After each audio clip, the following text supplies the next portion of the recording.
the next best predictor of lifetime success is conscientiousness. Well, so, and of the two aspects of conscientiousness, say orderliness and industriousness, the better predictor is industriousness. So the question is, well, what can you do about your industriousness? And the answer to that is, well, that's kind of rough too, because there's a strong genetic component. But you can work on micro habits with regards to your conscientiousness. And I think the best micro habits, this is partly to do with this future authoring program processes, I think the best thing you can do with regards to your conscientiousness is to set up some aims for yourself, goals that you actually value. And the future authoring program helps people do that. And basically, it does a situational analysis of, it helps you do a situational analysis of your life more than a psychological analysis, I would say. And so the questions are something like, well, all right, you're going to have to put some effort into your life. And you need to be motivated to do that. And so what are the potential sources of motivation? Well, you could think about them in the big five manner. You know, if you're extroverted, you want friends. If you're agreeable, you want an intimate relationship. If you're disagreeable, you want to win competitions. If you're open, you want to engage in creative activity. If you're high in neuroticism, you want security. Okay, so those are all sources of potential motivation that you could draw on, that you could tailor to your own, your own personality.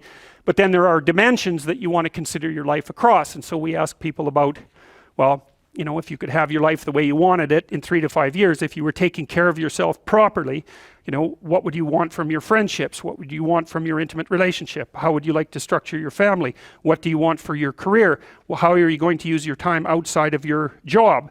And how are you going to regulate your mental and physical health, and maybe also your drug and alcohol use? Because that's a good place to auger down, because alcoholism, for example, wipes out, 5 to 10% of people. So you want to keep that under control.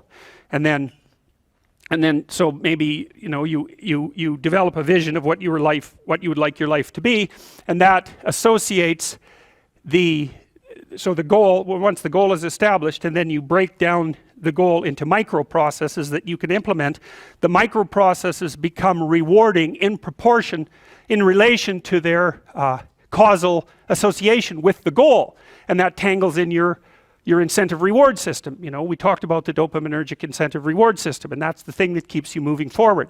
And the way it works is that it works better if it produces positive emotion when it can see you moving towards a valued goal. Okay, well, what's the implication of that? Better have a valued goal, because otherwise you can't get any positive motivation working out. And so the more valuable the goal, in principle, the more the microprocesses associated with that goal start to take on a positive charge. And so what that means is, well, you get up in the morning and you're excited about the day, you're ready to go. And so as far as I can tell, what you do is you specify your long-term ideal.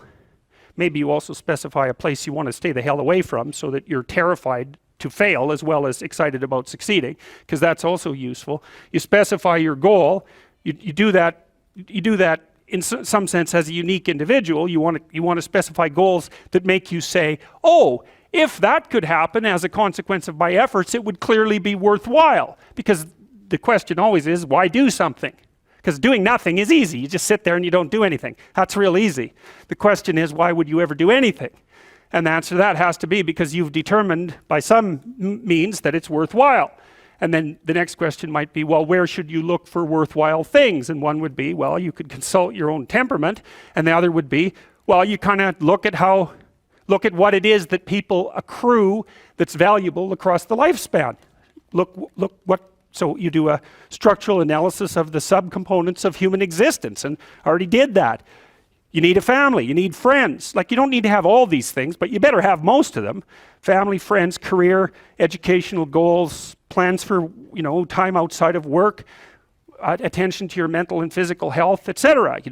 That's what life is about. And if you don't have any of those things, well, then all you've got left is misery and suffering. So that's a bad deal for you.